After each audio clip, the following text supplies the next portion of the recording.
एकीकडे भारत माता की जय म्हणायचं, माझा देश महान म्हणायचं, देशाचे स्टेटस ठेवायचे आणि दुसरीकडे देशाच्या संपत्तीची वाट लावून टाकायची.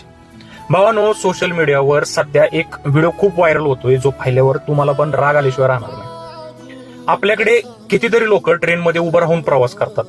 लोकांना बसायला जागा मिळत नाही म्हणून लोक बाथरूम जवळ बसून प्रवास करतात. पण बिहारमध्ये काही लोकांनी फक्त रील्सवर व्ह्यूज आणि लाईक मिळवण्यासाठी थेट ट्रेनच्या सीटचे कव्हर्स फाडलेत.